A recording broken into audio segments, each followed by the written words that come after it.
அதே நேரத்தில் திரு ஜோதிமணி அவர்களுக்கும் தொலைபேசி மூலமாக நேற்று நான் தொடர்பு கொள்ள முயற்சித்தேன். செய்தியாளர்களை சந்தித்து பேசிய பாஜக முன்னாள் மாநில தலைவர் அண்ணாமலை காங்கிரஸ் எம்பி ஜோதிமணி குற்றச்சாட்டிற்கு பதிலளித்துள்ளார்.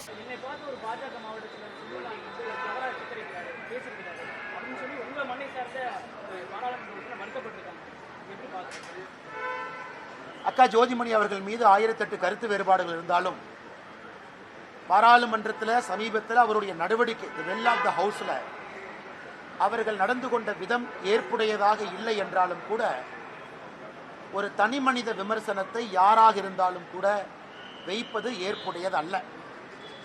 நேற்றே நான் கரூர் மாவட்ட காங்கிரஸ் நம்முடைய பாரதிய ஜனதா கட்சியினுடைய தலைவரை தொலைபேசி மூலமாக தொடர்பு கொண்டு என்னுடைய அசமாதானத்தை நான் தெரியப்படுத்தியிருந்தேன். அதே நேரத்தில் திரு ஜோதிமணி அவர்களுக்கும் தொலைபேசி மூலமாக நேற்று நான் தொடர்பு கொள்ள முயற்சித்தேன். அவங்க என் ஃபோன் எடுக்கல, நிற்கிற கூப்பிடுவாங்க. இந்த மாதிரி என்னுடைய வருத்தத்தையும் பதிவு செய்வதற்காக.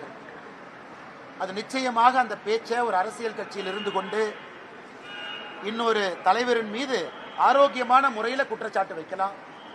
அதனால் அது ஏற்புடையது கிடையாது. நான் சார்ந்திருக்கக்கூடிய கட்சியினுடைய மாவட்ட தலைவரையும் தொலைபேசி மூலமாக தொடர்பு கொண்டு என்னுடைய அசமாதானத்தை நேற்றே நான் பதிவு செய்தேன். அதே நேரத்தில் திருமதி ஜோதிமணி அவர்கள்ட்ட என்னுடைய வருத்தத்தை பதிவு செய்வதற்கு நான் தொலைபேசி மூலமாக அழைத்தேன். அதனால் எனக்கு இதில் ஏற்புடையதில்லை.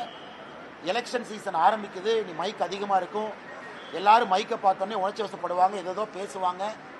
அதனால் எல்லோருமே கண்ணிய குறைவாக பேசுவதை தவிர்த்து அட்டாக் பண்ணலாம், ஸ்ட்ராங்காக பேசலாம், ஆரோக்கியமாக பேசலாம்.